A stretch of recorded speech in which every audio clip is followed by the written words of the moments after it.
आज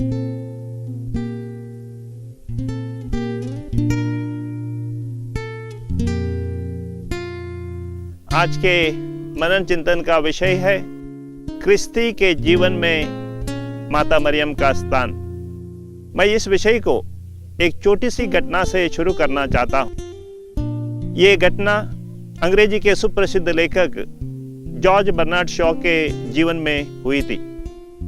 सप्ताह के अंत में एक दिन जब जॉर्ज बर्नार्ड शॉ छुट्टी मनाने के लिए जा रहे थे तो उनको अचानक याद आती है उनका माता का जन्म दिवस है। वो तुरंत गाड़ी रोकते हैं। गाड़ी रोककर एक फूल वाले के दुकान में जाते हैं, गुलदस्ता खरीदते हैं और फूल वाले को पता देकर कहते हैं आप इस गुलदस्ते को इस पते पर भेज दीजिए। जब बिल चुकाने जाते हैं तो वो देखते हैं कि वहां पर एक छोटा सा लड़का बिलक बिलक कर रो रहा है।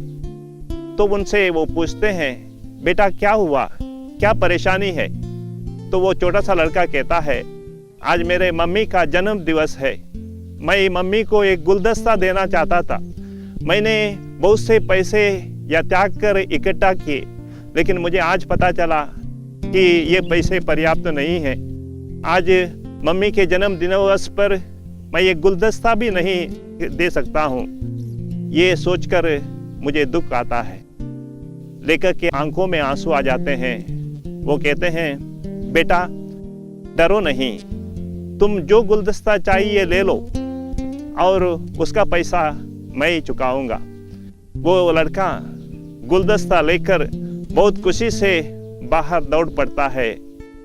जब थोड़ी देर के बाद लेखक वापस जाता है, कब्रिस्तान के नजदीक से वो रास्ता जा रहा था तो वो देख रहा है कि वो लड़का जिसने गुलदस्ता लिया था वो एक कब्र के सामने बैठा हुआ है। लेखक गाड़ी रोकते हैं, उनके पास जाते हैं और पूछते हैं बेटा तुमने कहा था माता जी का जन्म दिवस है, तुम यहाँ क्या कर रहे हो?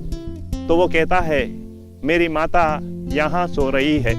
उन्होंने मुझे बहुत प्यार किया था, भले ही आज इस दुनिया में नहीं है, मेरे जीवन में वो हमेशा जीवित है। अगर ये छोटा सा लड़का अपने सांसारिक माँ के प्रति इतना प्यार रखता है तो हमें माता मरियम जो स्वर्ग और पृथ्वी की माँ है उनके प्रति कितना प्यार, कितना आदर होना चाहिए। किसी ने ठीक ही कहा है इंसान ना कद से बड़ा होता है ना पद से बड़ा होता है। बड़ा वो होता है वो हमेशा दुख मुसीबतों में दूसरों के लिए खड़ा होता है। माता मरियम ने यही किया, हमेशा वो दूसरों के साथ खड़ी रही। उनकी 4 बातों को मैं आपके सामने रखना चाहता हूँ। सबसे पहले उन्होंने ईश्वर के सामर्थ्य पर विश्वास किया। दूसरा, उन्होंने हमेशा अपने जीवन में ईश्वर की इच्छा पूरी की।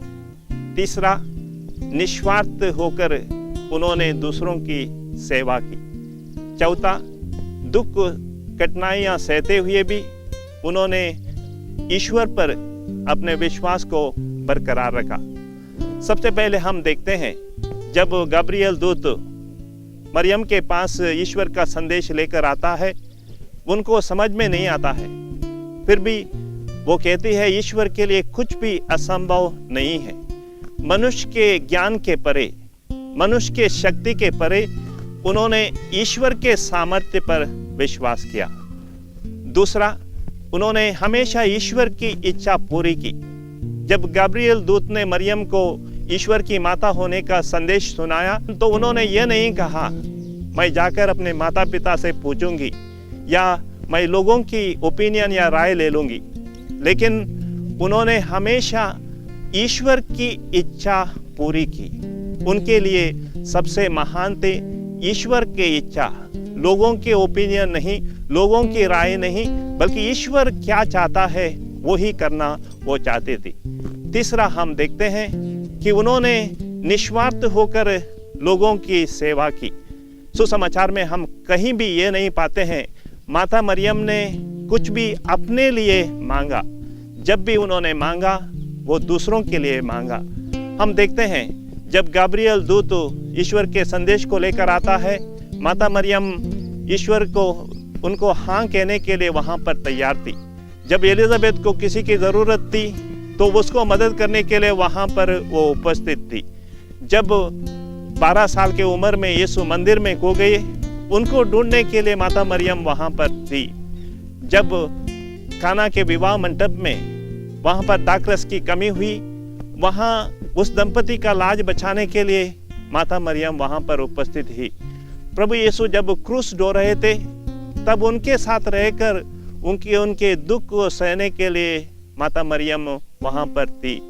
जब यीशु ने क्रूस पर प्राण त्याग दिया, उस क्रूस के नीचे खड़े रहकर माता मरियम उनके दुख में सहभागी होती है। इतना ही नहीं, पेंतेकोस्त के पहले शिष्यों के साथ रहकर पवित्र आत्मा की शक्ति के लिए प्रार्थना करना और अपने शिष्यों का जो मनोबल को बढ़ाने के लिए वो वहाँ पर हमेशा उपस्थित होती है।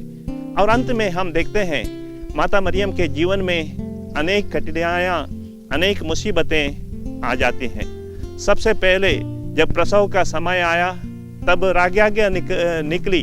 उनको कहा गया कि अपने अपने गोत्र में जाके नाम लिखवाएं। बिना सवाल किए माता मरियम नाम लिखवाने के लिए जाती है। जब यीशु का जन्म हुआ, तब भी ये घोषणा की गई कि राजा हेरोद उस बच्चे को मारना चाहता है, तो उस बच्चे को लेकर मिस्र देश पलायन वो करती है। उस अज्ञात देश में 4 साल रहते हुए उन्होंने उस यीशु का पालन पोषण किया।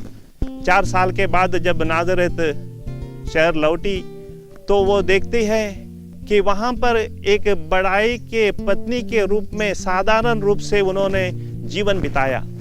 20 साल के उम्र में जब यीशु प्रवचन दे रहे थे, तब उनको विरोध की आवाज उनके कानों तक सुनाई दी।